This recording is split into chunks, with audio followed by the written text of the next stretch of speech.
Welcome back, my friends.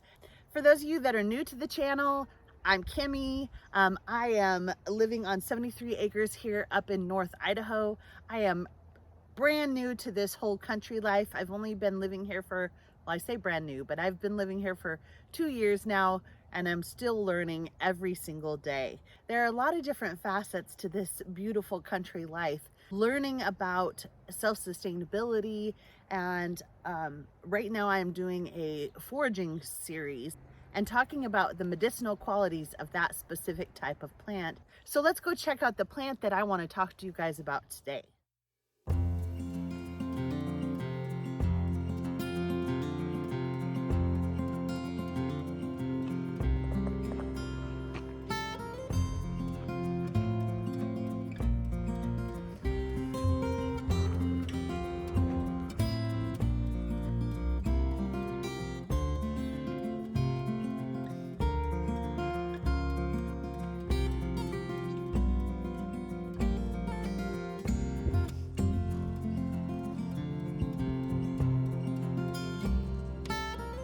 You need to be really careful with this plant because there are several different lookalikes. As you can see in here, there are lots of plants with these really pretty tiny white flowers, and that is not yarrow. The leaves are a great way to identify, and it's very important before touching the leaves that you know that it's not poisonous hemlock.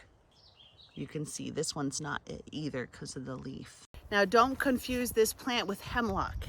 Hemlock's stalks have a red or purple quality to them. Their leaves are not feathery, so hemlock is very poisonous. So you want to make sure that you identify the plant correctly using 2 or 3 different ways of identifying it before you use it to make a tincture or a poultice or ingest it in any way. How can you tell a hemlock from a yarrow? Identifying the stems of these plants are probably the most surefire way to tell the two apart.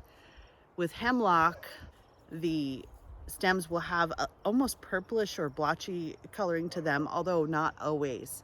With yarrow, the leaves are more grooved and have little like hairs on them. This one has not yet bloomed all the way, so you can't tell, but if you look at the leaves, how feathery they are.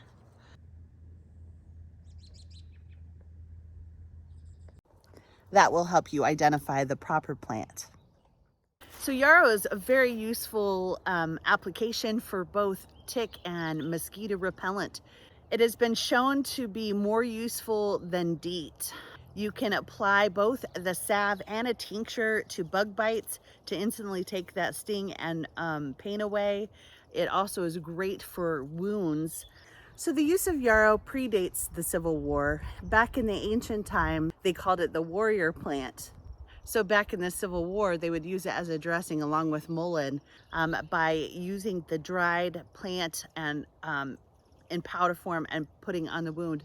You can also take the leaf of the plant and wrap it around a wound, and it instantly stops bleeding. It's very important to note, however, that if you do use it for an open wound, you need to disinfect the area very well, because it works so well that it will close it up with the bacteria inside of it, which can cause the infection to be sealed in and could be deadly. So yarrow can also be used as a reliever of fevers. It can also be used to relieve PMS symptoms and specifically cramping. So being chased by a rooster. Richard, are you following me? Anyways, as I was saying, so back to the cramps. So it also helps with heavy menstrual cycles. It's very important that if you're pregnant that you not use this medication, as it can be dangerous and can cause contractions. So as you can see here, we have hit the mother load. So we should be able to make a ton of different tinctures out of all of this. I want to know, can you identify the other plants that are here around amongst the yarrow?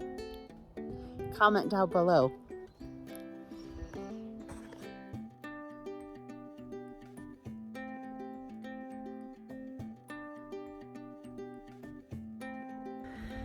Fresh yarrow root also helps with tooth pain, so it's a great dental helper. So a yarrow tincture can also be very helpful to be used on your toothbrush to help with inflammation in your gums. It also could be made into a mouthwash, which is very helpful for those that suffer with gingivitis symptoms. Move along, gentlemen, move along. Coming through. So chewing up the yarrow leaves and making a poultice and then putting it up in the top of your gum, kind of like chewing tobacco, also is helpful for those people that suffer from nosebleeds. For those of you that are new to the channel, Richard here is our rooster that does not have a flock of chickens to help manage, so he manages me. He likes to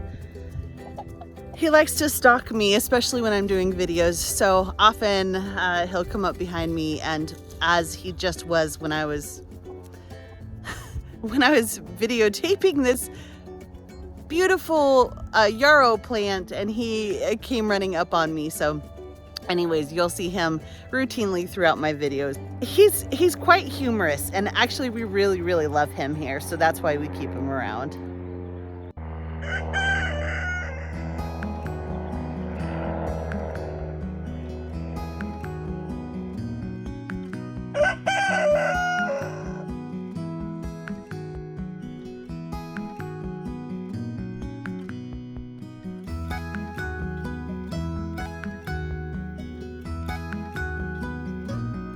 So if you cut 3 to 4 inches up and just above a node like here, and you use this part of the stem and this part of the flower in your tincture, that plant will continue to grow and will continue to produce flowers, and all of that can be used in your medicinal tincture that you're making. You can use both fresh or dried yarrow in your tinctures, as long as you're harvesting it away from the side of a road. The best time to harvest this plant is in the middle of the day, in full sun, when the flowers are most aromatic. Now, it's been said that you can harvest all colors of yarrow. They come in multiple colors. However, the white have the most medicinal qualities, as the colorful ones were like lab cultivated, so more GMO, genetically modified, so they don't have as great of medicinal qualities. So if you're really using this as something you want to use as a medicine, I would recommend that you harvest the white ones. It's also good to note that the shelf life for this, if mixed with vodka or Everclear, will last for a year. It needs 6 weeks to sit on the shelf before it's used. That's when it has the most benefits. But then after that, I would use it up to a year. Then it starts to slowly lose its medicinal qualities after that.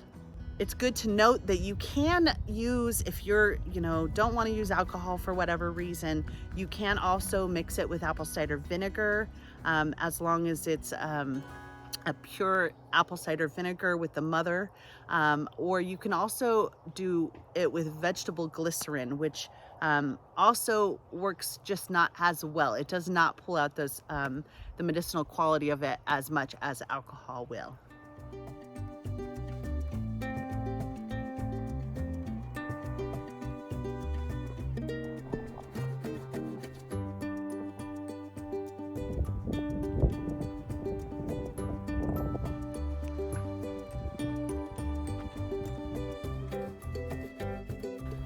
I've also heard of it being used as a deodorant by making a salve and putting it on those sweaty areas of your body. Now, yarrow and mullein work really well together to help with chest tightness and congestion. So making a tincture with both of those herbs would be very potent and very helpful with any lung infections that you have, or any common cold or flu or those types of things. Having yarrow on hand for a flu, I think, would be greatly beneficial, as it does have the fever reducing properties as well. So yarrow mixed with plantain also is a great astringent to use on the face because it has salicylic acid, which helps people who suffer from acne. You can put it on a cotton ball and add it directly onto your face as an astringent. And this is not yarrow.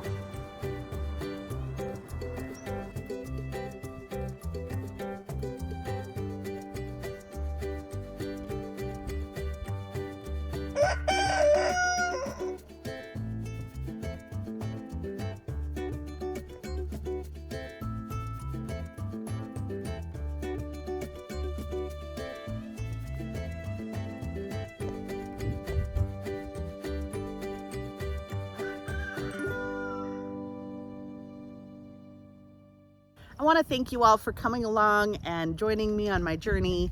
I greatly appreciate it. I hope that this has helped you learn a little bit about the plants around you, and specifically about yarrow.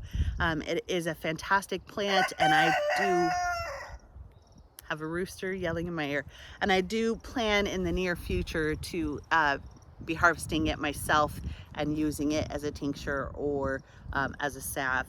You guys have a blessed week. Thank you so much for all of your support and all of your lovely comments that you've made. As always, I am brand new at all of this, so I'm learning along with you guys, and I greatly appreciate you taking your time to watch my video and also to be part of it and put comments. You guys have a great week. Take care. God bless.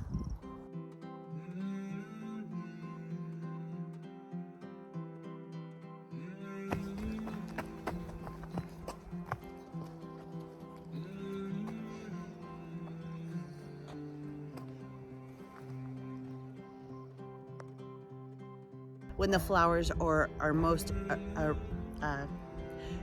when you can smell the flowers the most, when the flowers are most aromatic.